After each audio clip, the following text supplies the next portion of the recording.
Ladies and gentlemen, good day and welcome to the Uniparts India Ltd Q1FY27 earnings conference call.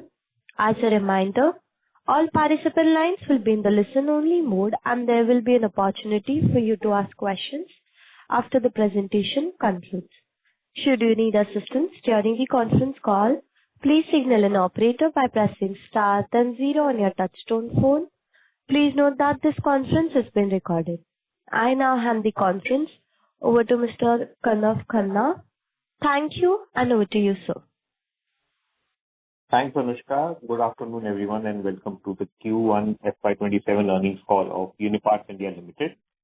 We have on the call from the management side Mr. Gurdeep Soni, Chairman and Managing Director, Ms. Tanushi Bagrodia, Full-Time Director and Group CEO, Mr. Sandeep Taneja, Group CFO, and Mr. Himanshu Sharma, Head IR and FP&A. We must remind you that the discussion in today's call may include certain forward-looking statements and must be therefore viewed in conjunction with the risks that the company may face.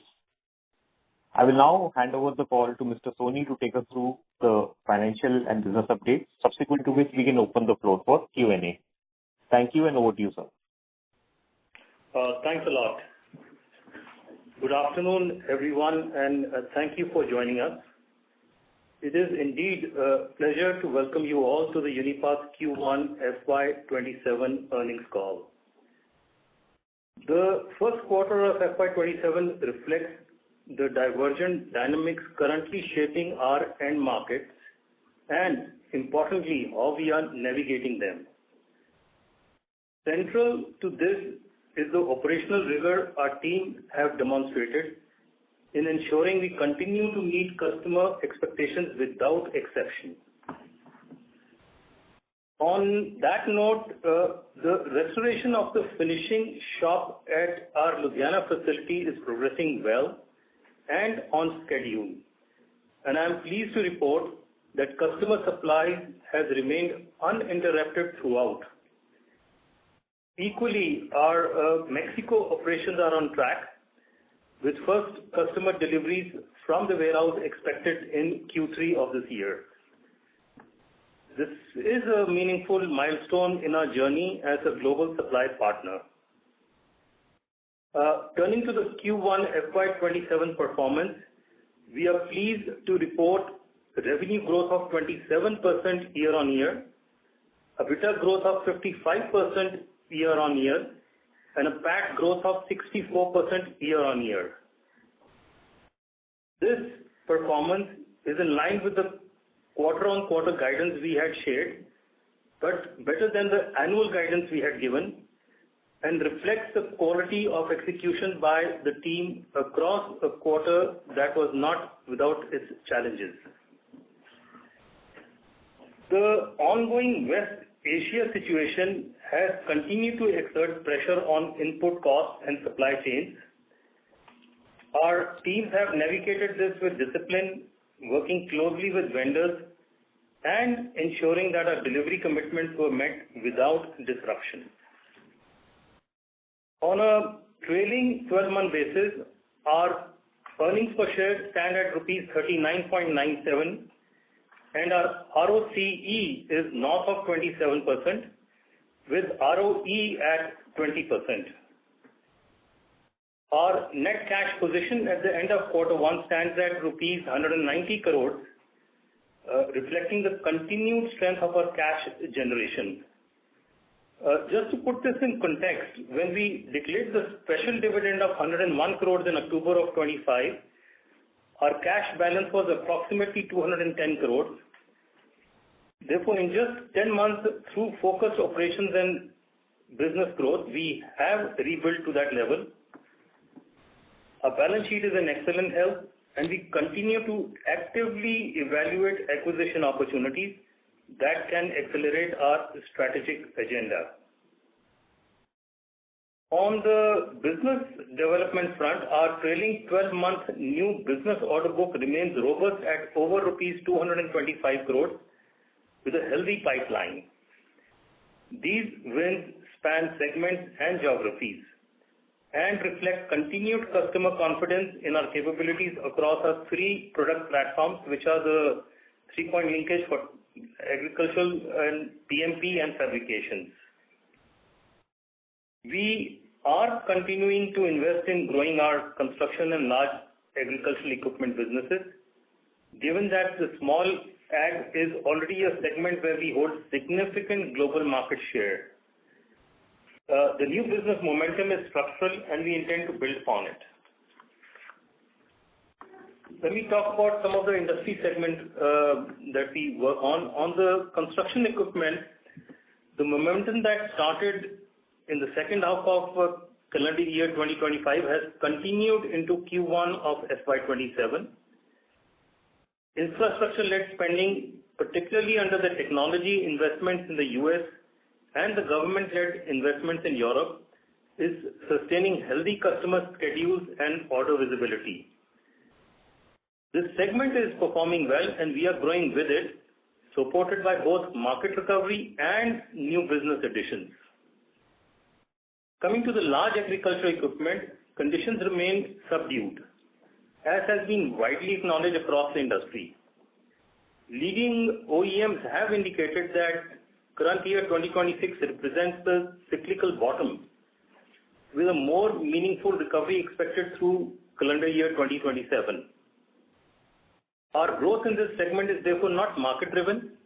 It is entirely the result of new business wins with particular momentum in Europe. This is a natural extension of our core competency and a segment we are investing in with a long-term view. In the small agricultural equipment, India continues to perform well, supported by government subsidy programs and rising adoption across the mid to higher horsepower categories. New business wins in India in the small ag segment have been particularly strong. In the Western market, small ag growth remains more measured. Consumer appetite for big-ticket equipment purchases has been tempered by the economic uncertainty and volatility, leading to continued deferral of buying decisions. That said, the bottom appears to be behind us. After 3 consecutive years of volume decline, we are beginning to see some recovery in unit volumes, and the direction of growth is encouraging. Driven by our share position and continued new business additions, our business growth remains strong in this segment. Finally, our aftermarket business represents approximately 12% of revenue in Q1 of FY27 and was flat year-on-year in absolute terms. The tariff-driven price volatility has led to some demand skewing, as higher prices cause customers and channel partners to moderate their purchasing. With tariffs have since come down, we expect this to normalize and the segment to return to growth. In the meantime, our OEM business has grown strongly, which has naturally reduced aftermarket as a proportion of overall revenues. Aftermarket remains a strong and strategically important pillar of a business and a continued area of focus. With these remarks, let me hand over to our CFO, Mr. Sandeep Taneja, for a detailed walkthrough of the financials of our company. Thanks. Thank you, sir. Good evening, everyone. I'll briefly take you through the key financial highlights for the quarter ended 30th June 2026. Our revenue from operations for Q1 FY27 stood at 347 crores, representing 27% year-over-year growth and remaining broadly in line with the guidance we had shared earlier. EBITDA for the quarter was 90 crores, registering strong 55% growth year-on-year and 10% growth sequentially, reflecting healthy operating leverage and disciplined cost management across the business. Profit after tax stood at 57 crores, up 64% year-over-year and 11% quarter-over-quarter, demonstrating strength of our operating performance and profitability profile. We generated 44 crores of operating cash during the quarter, and our 12-month trailing EPS stands at 39 rupees 97 paisa, reflecting sustained improvement in earnings over the past year. Net working capital stands at 139 days of trading 12 months revenue as of 30th June, reflecting our nearshoring and warehousing-led business model while remaining broadly under control. We ended quarter with net cash position of approximately 190 crores, underlying the strength of our cash generation capabilities and financial position. Capital expenditure during the quarter was 12 crores, in line with ongoing investment plans focused on capacity enhancement, productivity improvement, and customer-led growth initiatives. With that, I will hand over the call back to the moderator for question and answers. Thank you very much. We will now begin the question and answer session. Anyone who wishes to ask a question may press star and one on their touchtone telephone. If you wish to remove yourself from the question queue, you may press star and two. Participants are requested to use handsets while asking a question. Moving further, a request to the participants in order to ensure that the management is able to address questions from all the participants, please limit your questions to 2 per participant. Ladies and gentlemen, we will wait for a moment while the question queue assembles.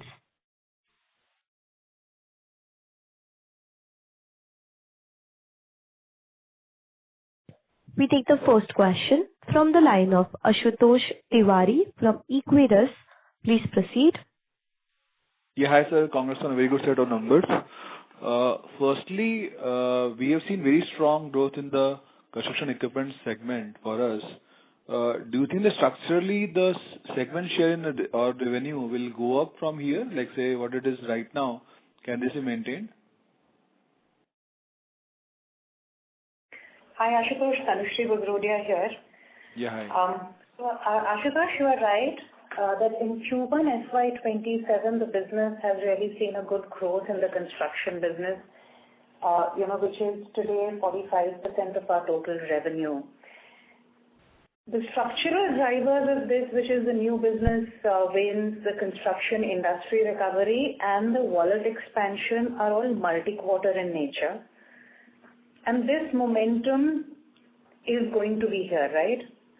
Yeah. But we also have to bear in mind that we play in 2 other industries, which is the small ag and the large ag. And as the cycle broadens and the ag recovery builds through it, at that point in time, we will not only see the ag industry growth coming in, we will also see the product and the geographic mix getting rebalanced. This is actually expected and it's very, very healthy. Okay. And I think if I remember correctly, almost 10 years back, we have seen a similar turnaround tractor industry globally after 4 years around 2016 basically. So that's quite possible. Yeah. Yeah. Sorry, you were saying something.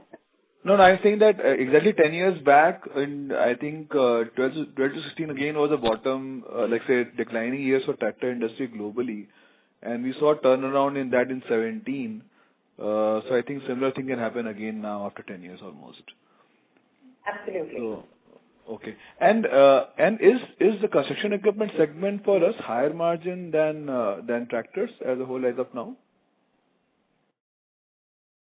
So, Ashutosh, our margins actually across products are fairly similar. I think where we have a differentiated margin profile is our delivery channel. So, the locally made and locally sold is our least margin profile. Our direct exports is our base margin of what we say 20%. And then the warehouse sales is our highest margin product. And what you will also see is both in Q4 FY26 and Q1 FY27, our warehouse-led sales have been higher, and this is also reflected very positively in our EBITDA margin percentages. Okay. And lastly, guidance for this year for sales growth remains the same, or there's some uptick in that? So, I think if you look at our Q1 performance, this is in line with what we had guided. Yeah. And I think Q2 is also remaining robust. I think overall, on an annual basis, what we are seeing is that the growth of the construction industry is faster than what was envisaged at the start of the year. And keeping that in mind and the visibility that we have, our FY27 growth will be a couple of percentage points better than the growth that we had in FY26 on a year-on-year basis. Wow, that's amazing. Okay, that's all from my side, and all the best. Thank you. Thank you. We take the next question from the line of Sai Shivam Shah from Avendus Spark. Please proceed. Congratulations for a very good quarter. Just a quick question. The company has been highlighting regarding the acquisition and adjacent opportunities of PTOs, fabrication, and from 2023. When can we see it actually materializing and meaningfully contributing to revenue? Hi, Sai Shivam. I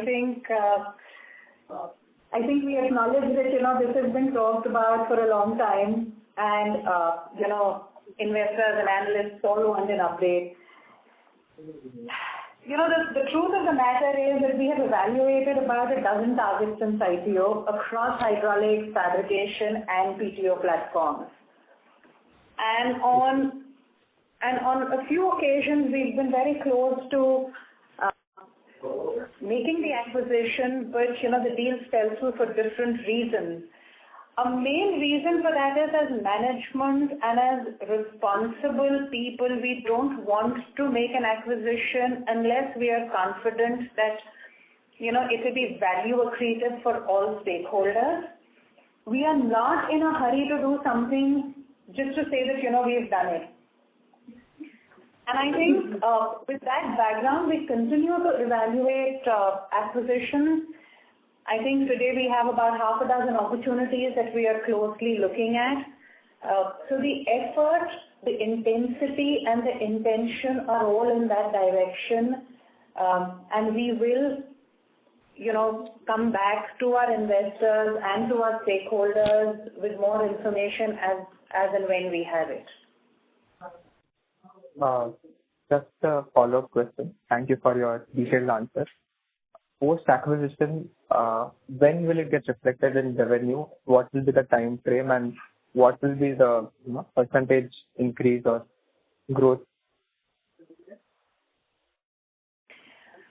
So, I think at this point in time, given that we are not talking about a particular opportunity, I'll tell you how we think about this structurally, right?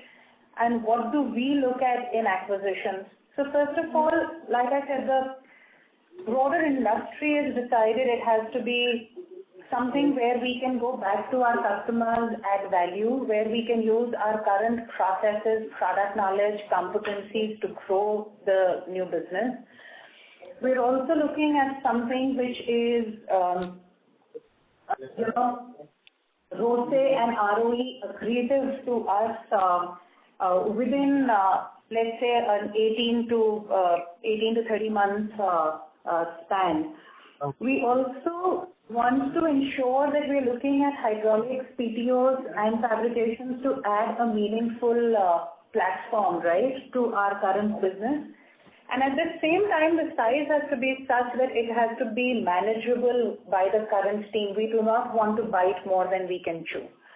The one thing we are not looking at is deeply distressed assets. We're not going to do an acquisition of that nature. Thank you. Thank you, sir. Thank you. We take the next question from the line of Viraj Kacharia from SIMPL. Please proceed. Yeah, am I audible? Yes. Yeah, hi. Thanks for the opportunity and congratulations on good set of numbers in such a challenging environment. Couple of questions.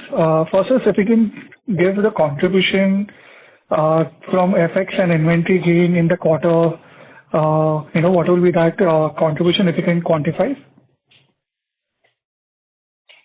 So, Viraj, if you look at it, our cost of materials this time is about 33.3%, right?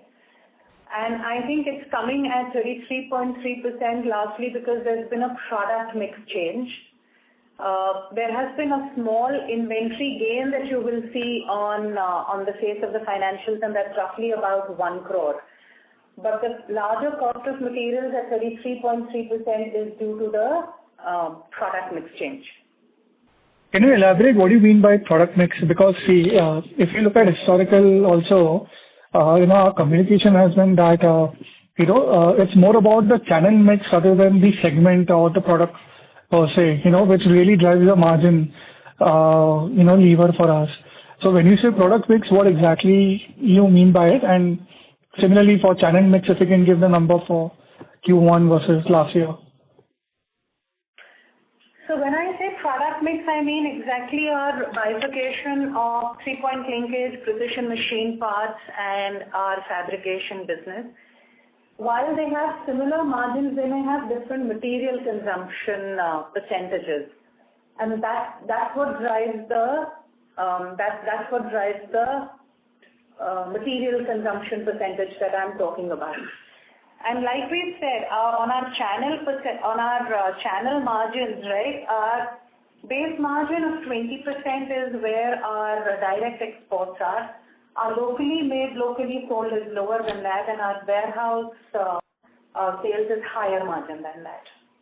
No, so again on the margins, so if I look at my operating margins also, so I understand there will be a good amount of operating leverage. Right? But if I look at the operating margin, there is a lot of the last week we had. Sorry to interrupt, Mr. Viraj. Your voice is breaking. Could you please fix that? Yeah, is it better now? Hello? Yeah. Yes, now it's much better. You may continue. Leverage, No, Sorry to interrupt, Viraj, Yes, Mr. Viraj, I would request you to join back the queue again. Till then, we'll proceed with the next question. We take the next question from the line of Sunil Jain from Nirmal Bang Securities Private Limited. You may proceed. Yeah, thanks for taking my question and congratulations on great set of number.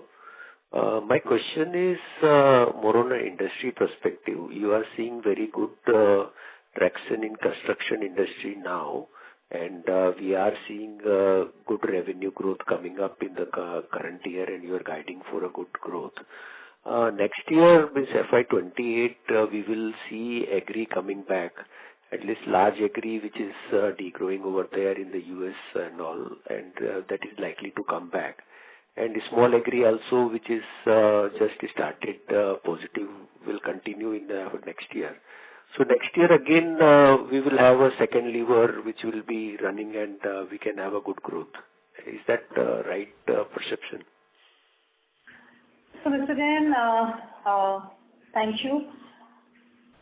So I think this year's growth, absolutely, construction industry has been doing well globally. It's driven by different underlying levers in the US and in Europe.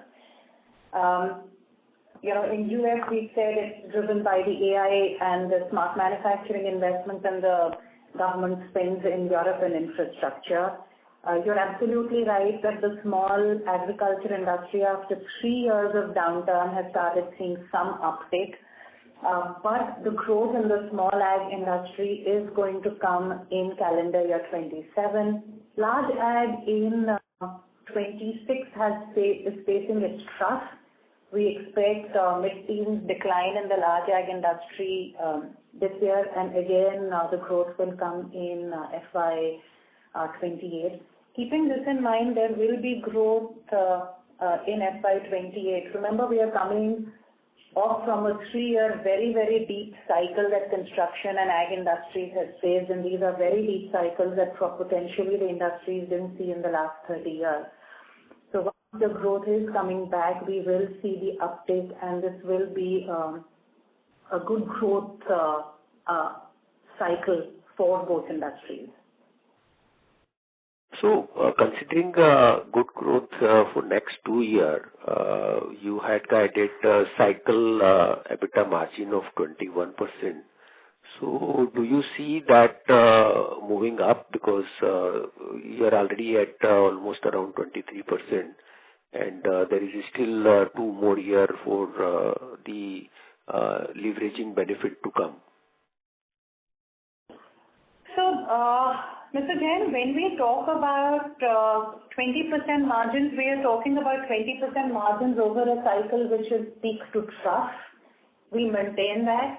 I think what we started seeing is, of course, we started seeing the margins of 20% play out.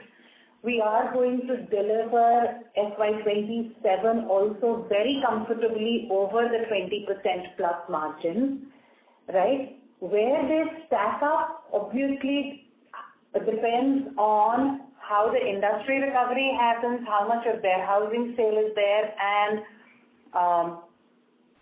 how the currency plays out. We actually are confident that 20% plus is what we will deliver. We are focusing on executing with that what is in our control. And gross margin at current level are... Sorry to interrupt, Mr. Sunil. I would request you to join back the queue as there are several participants waiting for their turn. Okay, ma'am. Thank you very much. Thank you. We take the next question from the line of Anubhav Mukherjee from Prescient Capital. Please proceed.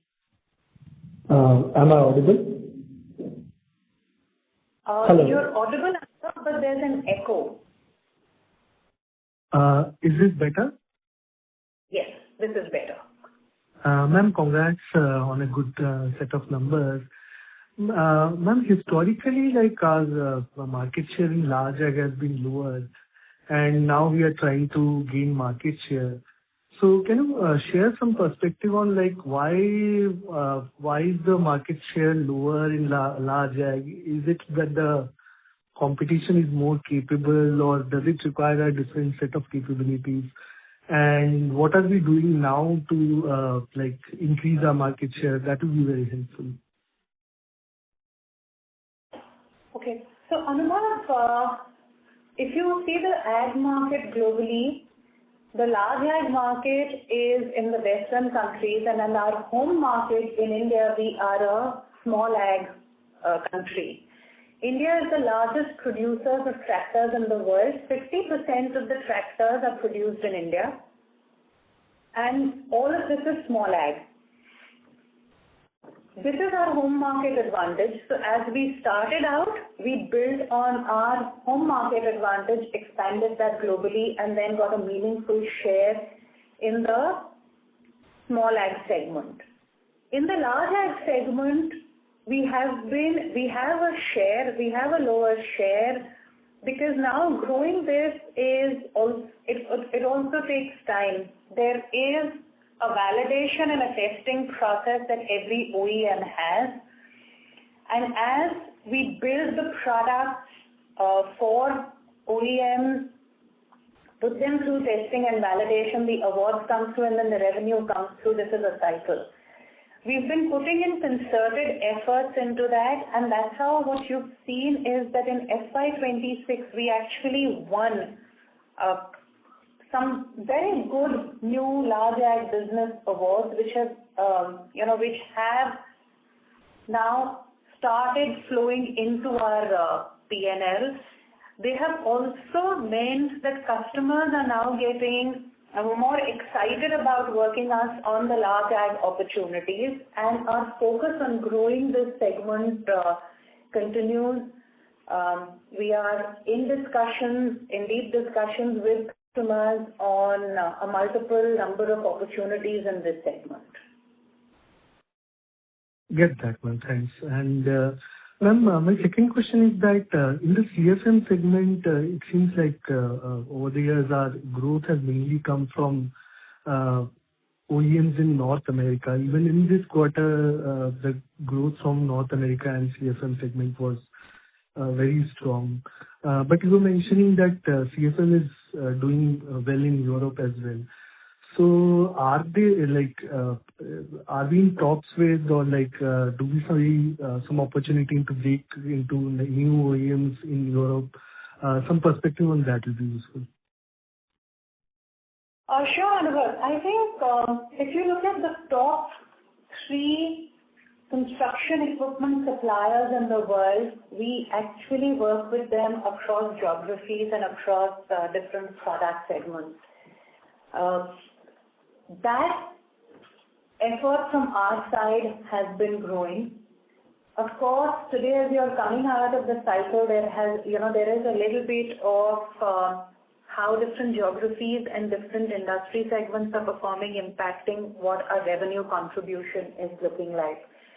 But now coming to our new order wins book, if you see, our new order win book is pretty much similar across Europe and the US. So as the cycle follows through and as our new business comes through in our revenue, you should see that playing out in the revenue contribution as well, both from a segment and a geography point of view. Get that. And ma'am, my last question is, ma'am, Sorry to interrupt, Mr. Anubhav. I would request you to join back the queue as there are several participants waiting for their turn. Sure. Thank you. We take the next question from the line of Resham Jain from VVT Asset Managers. Please proceed. Yeah, hi. Congratulations on good set of numbers. So I have one question on the overall capital allocation. Like, you have been looking out for inorganic, and it's good that you have been very prudent about it. But let's say if inorganic doesn't happen, then are there any other plans in terms of organic capital allocation, in terms of getting into new segments or new areas? So hi Resham, thank you for that question. Resham, 2.5 years ago, we actually invested in a new facility for small and medium-sized fabrication. This is a business that we are now developing. So the idea really was that while we are waiting for acquisitions to happen, wherever we have the opportunity, can we actually start investing on our own and go to the market to get to work with our customers and partner with them more deeply. And I think that actually has worked out quite well, because today on the fabrication space, we are in these discussions with our OEM customers to be able to now start supplying fabrications to them in addition to PMP and 3PL. I think overall, if you see, even after having done that, today our capex requirements as a business are roughly about 2.5 to 3.5% of our total revenue. That remains fairly constant. And so we have a war chest to be able to help us with acquisitions. And I think we demonstrated that in October 2025, that we gave out a special dividend because at that point in time we didn't have a line of sight for an investment in an inorganic opportunity. So we said we would return that capital to the shareholders. And I think that capital allocation decisions are constantly mulled at the board level, considered deeply, and we take the right call of that we believe will serve our customers, our employees, our vendors, and all our stakeholders. Okay. So the follow-up question here is on the fabrication business. You don't see that to scale up on a low base over the next few years and becoming a meaningful vertical over the next few years? We do believe that the fabrication vertical will become a meaningful vertical. In the next 18 to 24 months, we believe this vertical will be a meaningful vertical. But even as this vertical grows, the capital requirement is not going to be to the tune of being able to use our cash balances. When I gave you that 2.5 to 3.5% of capital required, it includes considering all the growth opportunities that we can see organically across 3-point linkage, precision machine parts and fabrication, and across OEM and aftermarket. Okay, perfect. Thank you. All the best. Thank you. Thank you. We take the next question from the line of Nishita Shanklisha from Sapphire Capital. Please proceed. Yes. Hello, am I audible? Hello. Nishita, your voice is a little muffled. Is it better now? Yes, please. Yeah. So I am joining the call for the first time, so apologies if my question is repetitive, but if you can just reiterate the revenue and margin guidance for next 2 years, that would be great. So Nishita, what we are saying is that we are coming out, the industry has seen 3 years of a down cycle. The construction industry started recovering mid of last calendar year, and that is flowing through this year. In that backdrop, what we are saying is FY26 saw a year-on-year top line increase of 21%. FY27 will see a top line increase, which is a few percentage points better than that. And as the growth comes through in FY28, this sort of trajectory of growth should continue.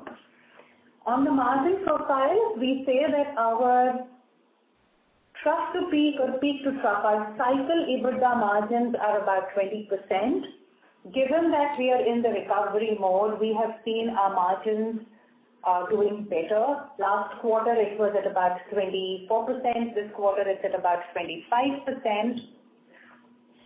And that obviously is because operating leverage is now playing in our favor. We also have our channel mix which is playing. So we deliver to customers. So we make locally and sell locally. We directly export from India, and we also do warehouse sales. So our highest margin is warehouse sales. And as that proportion goes up, our EBITDA goes up, and that's what's been happening in the last few quarters. If you need little more color on this, the team will really be happy to take you through and explain this to you. Okay, understood. That is great. And just a clarification question. So the capital requirement of 2.5 to 3%, that includes both the inorganic and organic growth opportunity, right? So the capital requirement of 2.5 to 3.5% is the capital requirement for fresh equipment and repairs and maintenance for the organic business. For the inorganic business today, we are a debt-free balance sheet with roughly 190 crores of cash on hand. So that gives us enough powder for making an acquisition.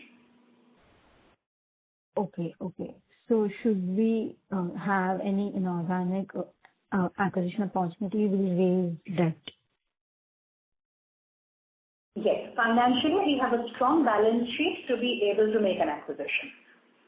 Okay, understood. Thank you so much. Thank you. We take the next question from the line of Saumil Shah from Paris Investments. Please proceed. Yeah, hi. Thanks for the opportunity. So I wanted to know more on our Mexico facility. So what is the kind of business potential we are looking through Mexico? So, Saumil, our Mexico business currently is structured that most of our manufacturing will happen in India.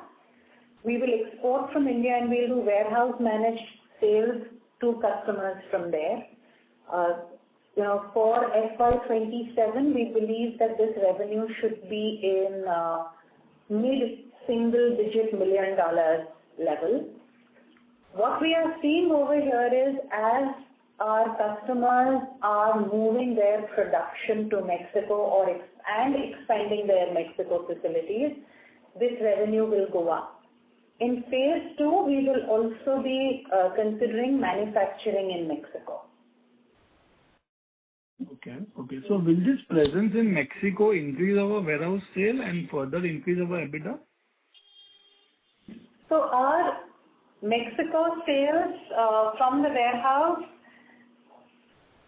if everything else remains constant, will increase our warehousing sale. But given that the industry is turning and there are also customers where their demands are increasing, we are also seeing an increase in locally made and locally sold requirement and direct export requirement. So over a period of time, I think our warehousing sales will remain in the range of, let's say, about 52 to 55, 56%, and I think that's where we foresee this to remain in the next, let's say, 12 to 18 months.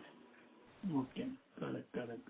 Okay, and in the previous call, you did mention that second half to be better than the first half. So do we still hold on to that expectation? I think, Saumil, given that the ag industry recovery is going to happen in the second half, I think that's a fairly obvious and a fairly visible outcome for us at this point in time. Right. And to the previous participant, you did mention that Q2 to be similar range of Q1. Is that understanding correct? So Q2 looks very robust, and I think Q2 should be in line with Q1. Okay. That's it from my side. Thank you and all the best. Thank you. Thank you. We take the next question from the line of Viraj Kacharia from SIMPL. Please proceed. Yeah, hi. Am I audible now? Yes, Viraj. Yeah, I just wanted to kind of on the margin piece again. This is good amount of operating leverage in the system. But, from a contribution point of view, if I could look at the last cycle, Sorry, Viraj, your voice is very muffled. It's very difficult to understand what you're saying. Just one sec. Yeah, am I audible now? Yeah. Yeah, I was just asking, if I look at our last cycle, right, in 22, we had not seen even those periods when the volume was at a very high level. We have not seen that kind of operating, that kind of a gross margin as what we are seeing right now. So I'm just trying to understand that other than, say, FX or inventory, what exactly was driving this and the sustainability of this going forward? So, Viraj, the gross margins, so a couple of things, right? The product mix from 22 to FY27 quarter 1 has changed. We also have a different mix of warehousing sales versus direct export versus locally made and locally sold. All of that come together to give us a gross margin level and finally an EBITDA level. And those are the differences that are playing out at the moment. Is this gross margin sustainable? I think what we've always maintained is that our material cost should be in the range of 34 to 37%, and that's typical of our business. So we are very confident of maintaining that level of gross margin. We are also very confident of maintaining our 20% EBITDA margin over a cycle. And I think these variables stack up to deliver within these ranges at different points in time. Got it. And other than the inventory... Sorry to interrupt, Mr. Viraj. I will request you to join back the queue. As there are several participants waiting for their turn.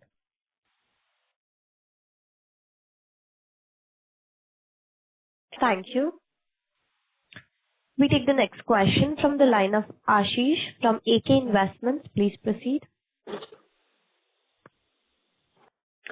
Yeah, hi. Congratulations on great execution. So my question is a little strategic in nature. So I think previously we diversified from cyclical agriculture business into construction equipment business, right? Mr. Ashish, it's very difficult to understand. Could you please repeat the question? Not able to understand what you're saying. Hello, is it better? Hello? I think there's not clear. So there's a lot of air that's coming through. So if you could kindly speak slowly and make a little bit of a distance between the mouthpiece. Yeah, sure. Is it better now? Yes, this is better. Yeah, so my question is a little strategic, right? So I think previously we diversified from agri business into construction equipment business to address the business cyclicality, right?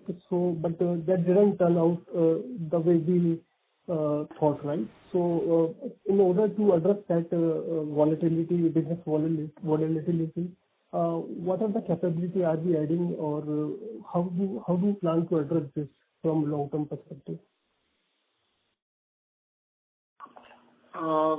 Sorry, we only could hear you said we moved from construction to moved into construction, and then you were mentioning something about volatility, but I couldn't understand the full question. Sir, your voice is not clear. We're not able to understand what you're saying.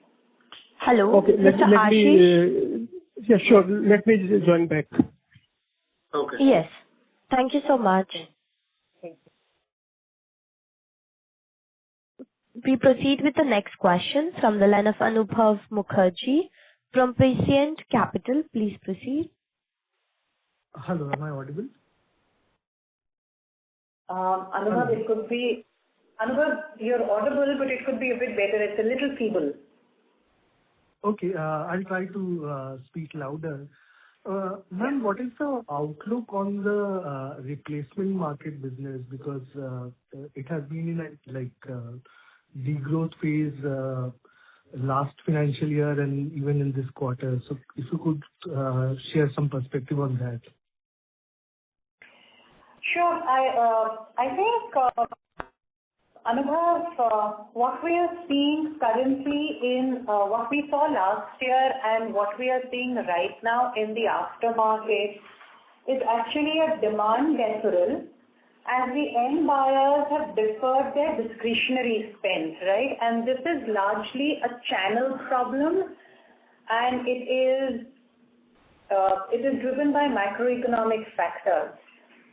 It's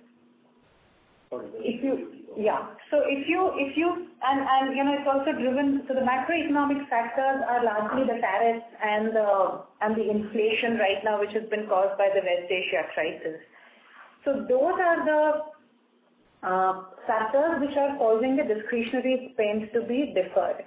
If you really see from our perspective, we maintain our share of business with our customers.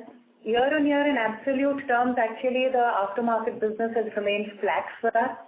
It's not really degrown. It's just that the OEM business has actually grown faster, and hence we are seeing aftermarket as a lower percentage of the total revenue. We do see this to normalize as the demand starts to come back. The tariffs have reduced, so that's one aspect that should bring in some relief. And I think over the next 12 months, we do expect this to normalize. Also, I think, Anubhav, at this point in time, I'd like to say one thing, right? Yes, what we are saying is in the last 2 years, aftermarket as a percentage of our revenue went from 20% in FY25 to 15% in FY26, and we are seeing it as 12%. Like I said, quarter one to quarter one, the absolute number remains the same. The reason the percentage is different is because the OEMs have grown. But remember, the aftermarket gave us an anchor when the OEM business was going down in FY25. And I think as the in FY26 and FY27 now, as the OEM business is growing, any softness in the aftermarket is being taken care of. So this also demonstrates the de-risking of our business, which is actually built to perform over cycles and not at any given one point in cycle. Thanks, ma'am, for that perspective. And is there a scope to add new retail channel or distributors in US or Europe for the 3PL aftermarket? Absolutely, Anubhav, and that's been the effort. So, back in FY25, we consolidated our position. We added the second largest aftermarket player, became very meaningful with them. And those efforts continue in various ways, both in Europe and the US. And, as and when more of them fructify, we will come out in these calls and give you more color on it. Thanks. That's all the questions I had. Thank you. We take the next question from the line of Ashish Parikh from an individual investor. Please proceed. Hello, am I audible? Yes, Ashish. Hello, am I audible, ma'am? Yes, Ashish. Congratulations on good set of numbers. I have seen the company from those cyclical downturns, and so it's a good comeback. So congratulations to the team on that. Ma'am, we are in precision equipment business, and there are a lot of opportunities in aerospace, defense, and other areas, automotive, where precision components are required from India because there is a disruption from China. So there is China plus a strategy going on. Indian companies are cashing in on it, and the precision equipment companies are making forays into aerospace, defense, and other sectors where precision equipment are required. So are we looking into any acquisition to cash in on that? So Ashish, we are an off-highway market supplier with certain competencies on processes and products that we have. And I think today we have the world's best customers as top customers. In the ag space, the top 5 global agricultural customers are our customers. Space, the top 3 OEM manufacturers are our customers. So I'd like to give you a structured view into our TAM and where our growth is going to come from, right? So if you look at in the below 7 HP 3-point linkage, we have a dominant share of business globally, right? And we continue to win new business in this segment. In the above 70 HP 3-point linkage, where, like we've just discussed on the call, we are at a single-digit market share. This is our biggest growth runway. We have been winning new business in this segment. We won it last year. We won it with a major OEM in Europe in last year. We are growing that and we are executing well in that, right? Coming to the precision machine parts that you talk about, let's take the top 3 construction equipment manufacturers, where currently for what we supply, we have a strong share of the product. But if you look at their top line, their spend purchases, and even their spend purchases on the products that we supply, we still have a fraction of their total relevant sourcing spend, which actually tells you that there is a lot of room for us to grow in that. And then we add the portfolio that we want to acquire via acquisitions, which is in hydraulics, which is in PTOs, which is in large fab. And this portfolio view will explain that our growth ambitions are based on wallet expansion with our current customers, which is a fairly large market already. Now, our construction customers are helping grow the AI and the smart manufacturing sector. So we are already associated with that sector. they are also in mining. We are already associated with them through that, right? So I think our sectoral diversification is coming from that. If we make an acquisition which, along with serving our existing customers, will allow us to get into other industries, we will obviously look at it. Very well explained, ma'am. Thank you so much. And best wishes for future. Thank you. Thank you. We take the next question from the line of VP Rajesh from Banyan Capital. Please proceed. Hi, thanks for the opportunity and congratulations, Tanushree and the team. Tanushree, you said that you expect to do about 20% EBITDA margin through the cycle. So my question was, where do you think you are in the cycle, and could there be non-cyclical growth as well, given that your product set has increased and your geographies are also growing? So just wanted to get a sense of that. Hi Rajesh, thank you for your good wishes and thank you for being a supporter of Uniparts. I think we talk about cycles, and each of the industry segments is at different ends of the cycle, right? Construction is already recovering. It's growing actually. So, the construction recovery started last year. We've seen that flow through in our numbers. We're seeing that flow through in the Q1 numbers also. And I think this growth is going to continue into FY27 and FY28. If you look at small ag after this, we've seen the recovery beginning, but I think it's just the start of the recovery. And this segment really, if you can say, is into recovery will really happen down a few quarters, right? Calendar year 27 is when that's more likely.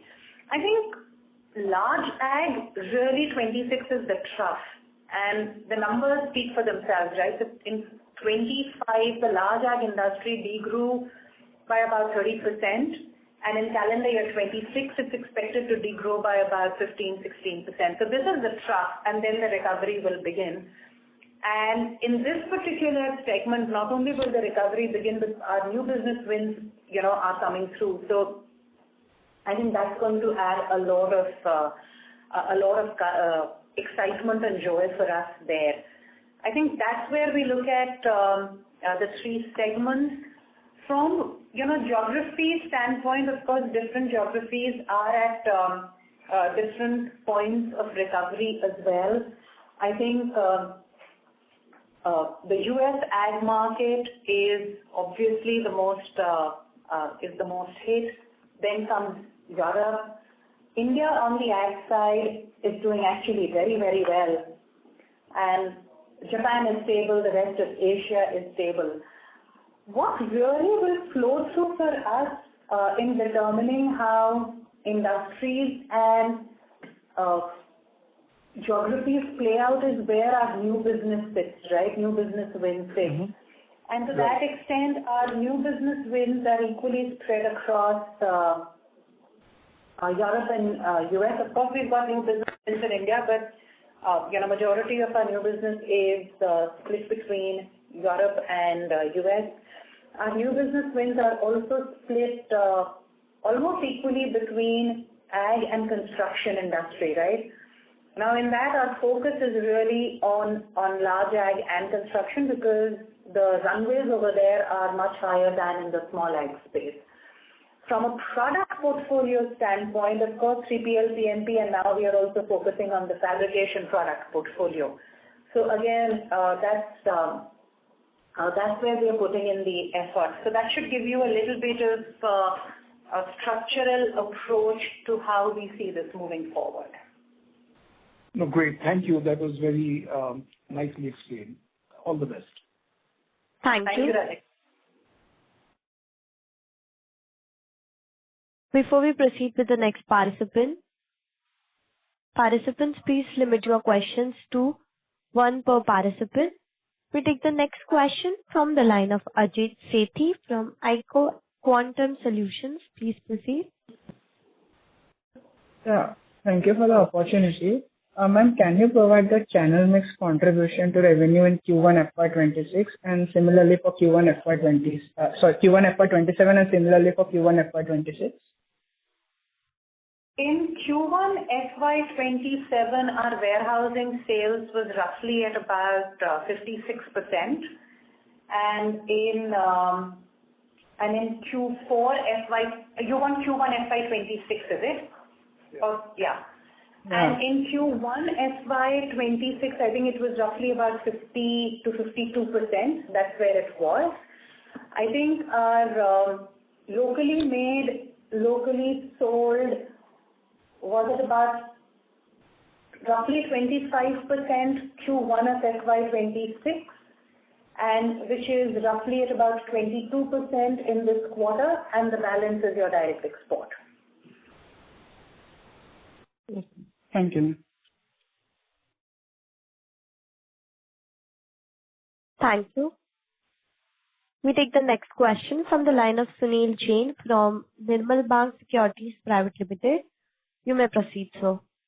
Yeah, my question was related to warehouse, partly answered.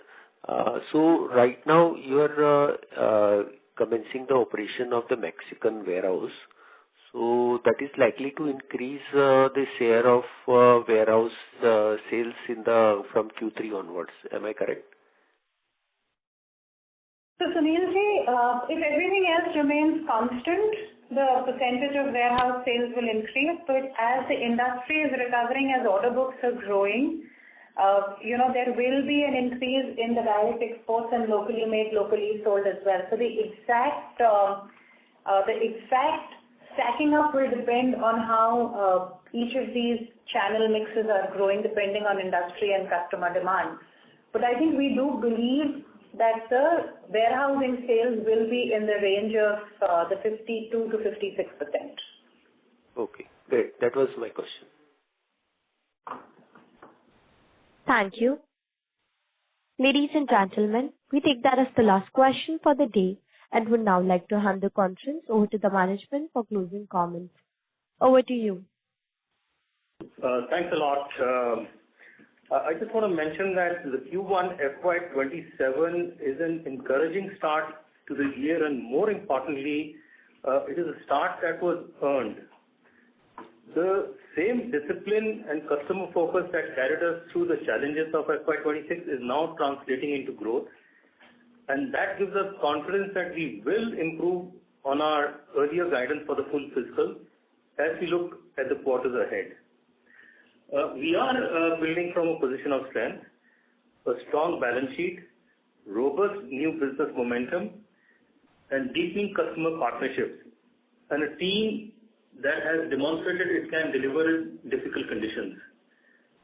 The opportunities in front of us across segments, geographies, and through potential acquisitions are real, and we are pursuing them with intent. The numbers speak for themselves, but behind every number is a team that showed up, a customer whose trust we retained, and a commitment we kept. And that is what we will continue to build on. Thank you once again for giving us this opportunity to speak to you about our business. Thank you. Thank you. On behalf of Uniparts India Ltd, that concludes this conference. Thank you for joining us, and you may now disconnect your lines.